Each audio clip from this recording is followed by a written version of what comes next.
Hi hello welcome back to my channel. അടുള്ള ബാംഗ്ലൂർ ചൂസിലാണ് നമ്മളിന്നുള്ളത്. അങ്ങനെ നമ്മുടെ അവിടുത്തെ മെനു കാർഡെല്ലാം നോക്കിക്കൊണ്ടിരിക്കുകയാണ്. ആക്ച്വലി ഒരു ബഡ്ജറ്റ് ഫ്രണ്ട്ലി ആയിട്ടുള്ള ഒരു ക്വിക്ക് റെസ്റ്റോറൻ്റ് ആണ് ഈ ബാംഗ്ലൂർ ചൂസി. ഞങ്ങൾ പോയ ദിവസങ്ങളിൽ ഇവിടെ ലസി തമാക്ക എന്ന് പറഞ്ഞിട്ടുള്ള ഒരു ഫെസ്റ്റ് നടന്നുകൊണ്ടിരിക്കുകയാണ് കേട്ടോ. ആക്ച്വലി ഞാനിപ്പം വീഡിയോ എടുത്ത് ഞാനിന്ന് പോസ്റ്റ് ചെയ്യുന്നത് ഞാനൊരു 2 വീക്ക് ബാക്കാണ് ഞങ്ങൾ പോയത്. അതുകൊണ്ട് ഇപ്പോൾ ആ ലസി തമാക്ക ഉണ്ടോ എന്നുള്ളത് അറിയത്തില്ല. അതുകൊണ്ടാണ് ഞാൻ എടുത്ത് പറഞ്ഞത്. ഞങ്ങളൊരു ഒത്തിരി ലേറ്റായിപ്പോയി. അന്ന് ഒരു 10:30 കഴിഞ്ഞിട്ടൊക്കെയാണ് ഞങ്ങൾ പോയത് കേട്ടോ. അങ്ങനെ ഞാൻ അവിടുത്തെ ലസ്സി തന്നെയാണ് ഓർഡർ ചെയ്തത്. മാംഗോ ലസ്സിയാണ് ഓർഡർ ചെയ്തത്.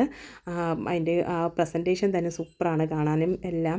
ആൻഡ് കഴിക്കാനും അതുപോലെ നല്ല നാച്ചുറലായിട്ടുള്ള മാംഗോസാണ് നമുക്ക് ഫസ്റ്റ് വരുന്നത്. പിന്നെ ലസ്സി അതിനകത്ത് മാംഗോ ജ്യൂസും കൂടെ ആഡ് ചെയ്തിട്ടുണ്ട്, ജ്യൂസിയായിട്ട് ആഡ് ചെയ്തിട്ടുണ്ട്.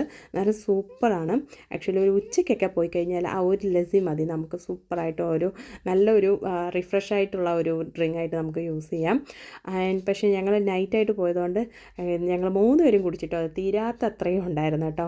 പിന്നെ വലിയ ലേറ്റ് ആയതുകൊണ്ട് വലിയ വിശപ്പും ഇല്ലായിരുന്നു. അങ്ങനെ ഞങ്ങൾ ഓർഡർ ചെയ്തത് ആക്ച്വലി സാൻഡ്വിച്ച്, അത് ചൂസി സാൻഡ്വിച്ചും ആൻഡ് ഒരു ചിക്കൻ സാൻഡ്വിച്ചും ഓർഡർ ചെയ്തായിരുന്നു. ടോൺസസിനും ജോണും കൂടെ ഒരു ഫലൂഡയാണ് ഓർഡർ ചെയ്തത്. റോയൽ ഫലൂഡ ഓർഡർ ചെയ്തിരുന്നു. അങ്ങനെ ഞങ്ങൾ ആക്ച്വലി ഇത്രയും കഴിക്കാൻ പോലും ഞങ്ങൾക്ക് സ്പേസ് ഇല്ലാതെ ഞങ്ങൾ 3 പേരും കൂടെ ഷെയർ ചെയ്തിട്ടും ഒത്തിരി ഉള്ളതുപോലെ തോന്നി കേട്ടോ. നല്ല ബഡ്ജറ്റ് ഫ്രണ്ട്ലി ആയിട്ടുള്ള ഒരു സൂപ്പർ റെസ്റ്റോറൻ്റാണ്. എനിക്ക് പേഴ്സണലി ഒത്തിരി ഇഷ്ടപ്പെട്ടു. അവിടുത്തെ ആഡ് ഞങ്ങളിങ്ങനെ കണ്ടുകൊണ്ടിരിക്കുകയായിരുന്നു. നല്ല ആഡായിരുന്നു കേട്ടോ. ഞാൻ കണ്ടതിൽ വെച്ച് ഒരു യൂണീക്കായിട്ടുള്ള ഒരു ആഡ് പ്രസൻറ്റേഷൻ ആയിരുന്നു അത്. ആ വീഡിയോസ് എല്ലാം എനിക്ക് ഒത്തിരി ഇഷ്ടപ്പെട്ടു. ഞങ്ങളത് കുറേ നേരം ഇങ്ങനെ കണ്ടുകൊണ്ട് അവിടെ ഇരുന്നു. ഇങ്ങനെ ആഡുകളൊക്കെ ഇഷ്ടമുള്ളവർ കമൻറ്റ് ചെയ്യണേ.